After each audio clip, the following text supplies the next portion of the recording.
สบายดีบรรณาทานนักสอบเสียงการขับขี่ทุกท่าน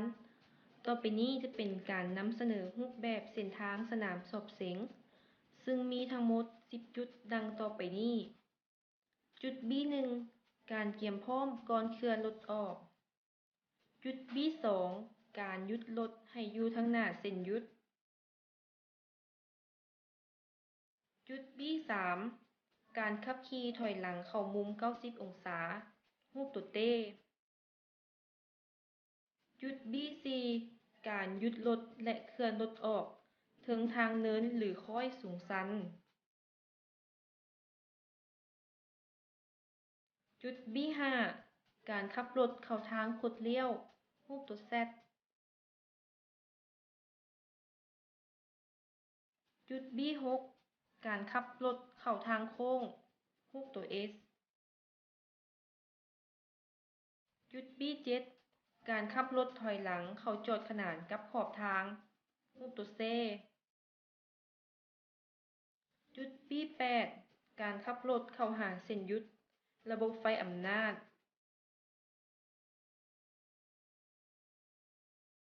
จุด B9 การขับรถเข้าจอดเทียบขอบทาง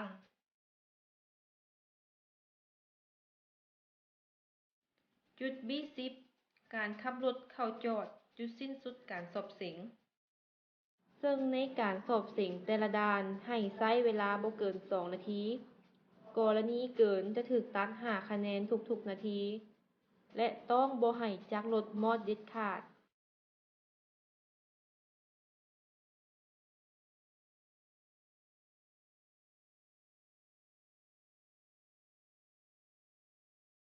การเตรียมตัวให้พร้อมก่อนเคลื่อนรถออก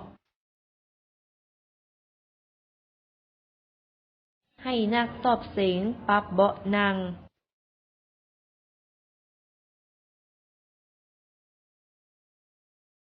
ปรับแว่นด้านข้างและด้านหลังให้เหมาะสม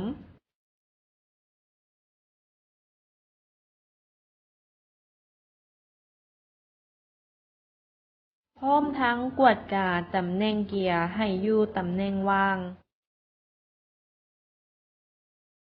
และให้ใส่สายรัดนิรภัย เมื่อพร้อมแล้วก็ให้ติดจักรรถ ปลดเบรกมือและเคลื่อนรถออก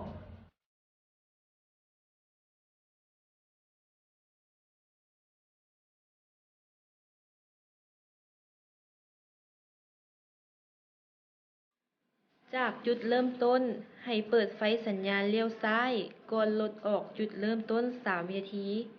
และค่อยเคลื่อนรถออก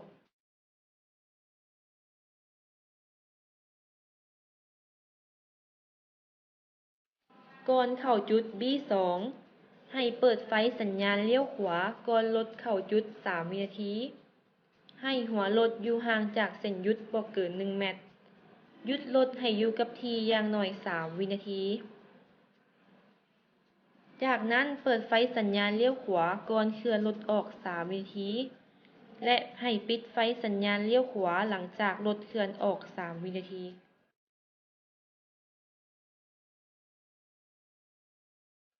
ในท่าบังคับ B3 ให้เปิดไฟสัญญาณเลี้ยวซ้ายก่อนเข้าจุด 3 วินาที ขับรถไปตามรูปที่กำหนดไว้ โดยเคลื่อนรถไปข้างหน้า บ่ให้ล้อหน้าล้อหลังรถต่ำขอบทาง ถอยหลังเข้าจอด โดยให้ล้อหลังซ้ายและล้อหลังขวา เหยียบเส้นที่กำหนดไว้ และหยุดอย่างน้อย 5 วินาที และถ้าเคลื่อนรถออกไปก่อน 5 วินาทีจะถูกตัด 15 คะแนน กรณีถอยหลังเข้าจอด ล้อหลังซ้ายและล้อหลังขวา เหยียบเส้นที่กำหนดไว้เพียงล้อเดียว หรือจอดกายเส้น และบ่ถึงเส้นที่กำหนดไว้ จะถูกตัด 5 คะแนน การถอยเข้าจอดบ่ให้ดาดขอบทางขึ้นขอบทางและเหยียบเส้นขอบทาง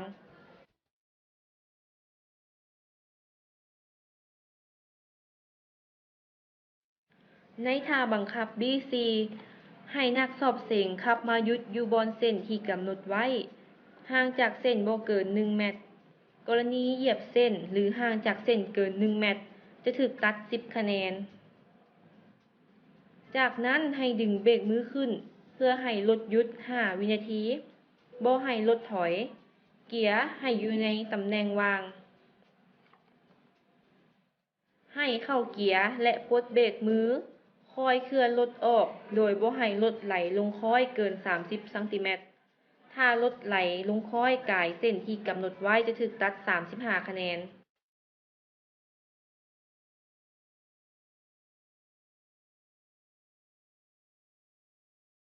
ในท่าบังคับ B5 ให้เปิดไฟสัญญาณเลี้ยวซ้ายก่อนเข้าจุด3 วินาที ให้ขับรถเข้าไปตามทางที่กำหนดไว้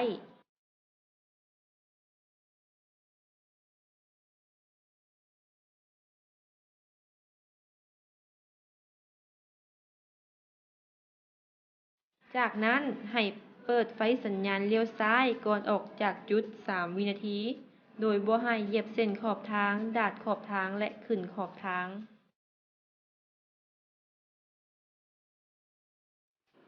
ให้เปิดไฟสัญญาณเลี้ยวขวาก่อนเข้าจุด3 วินาที ให้ขับรถไปตามทางที่กำหนดไว้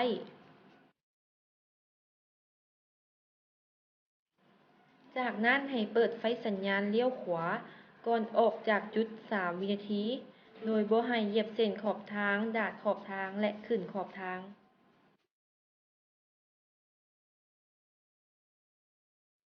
ในท่าบังคับ B7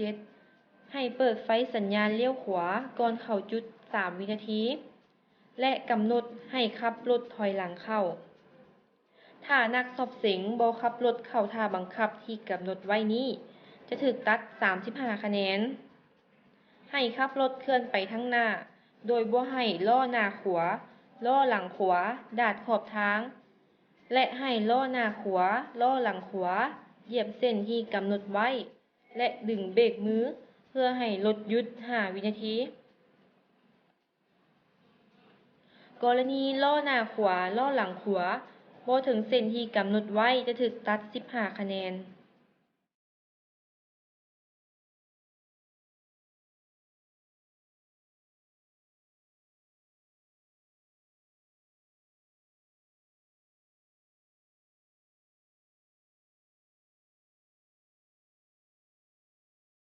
ให้เปิดไฟเลี้ยวซ้ายก่อนเคลื่อนรถออก3 วินาที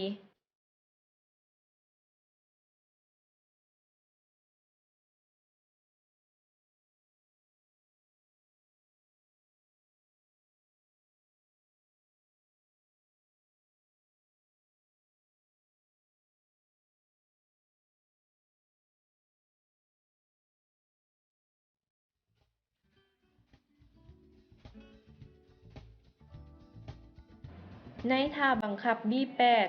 ถ้าว่าพบทางแยกบ่ว่าสิเป็นทางแยกระบบไฟอำนาจ หรือทางคนย่างและป้ายจราจรอื่นๆก็ตาม ให้หยุดรถ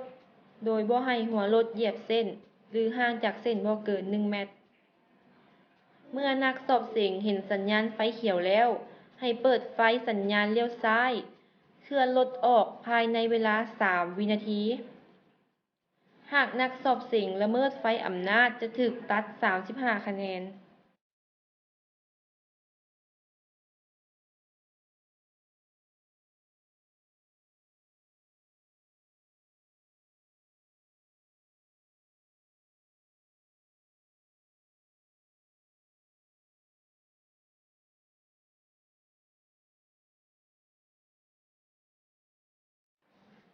ในท่าบังคับ B9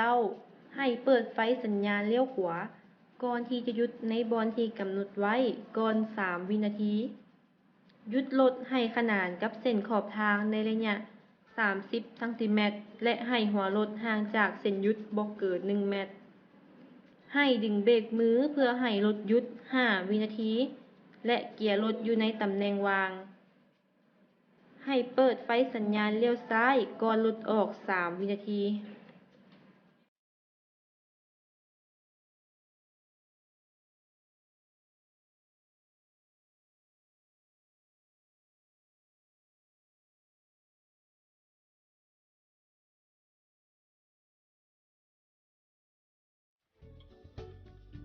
และในท่าบังคับ B10 ให้เปิดไฟสัญญาณเลี้ยวขวาก่อนเข้าหยุดบอนที่กำหนดไว้ก่อน3 วินาที ให้หัวรถอยู่ห่างเส้นหยุดบ่เกิน1 เมตร ถ้าเข้าไปจอดแล้วก็ให้ใส่เกียร์ว่าง ดึงเบรกมือ ปรับล้อรถให้เที่ยง ปิดไฟสัญญาณเลี้ยวปลดสายหักนิรภัยเมื่อเห็นว่าสำเร็จแล้ว สุดท้ายให้มอดจากรถ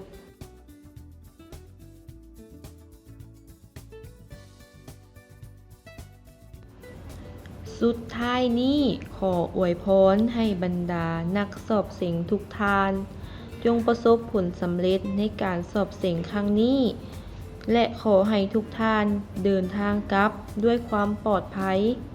ขอขอบใจ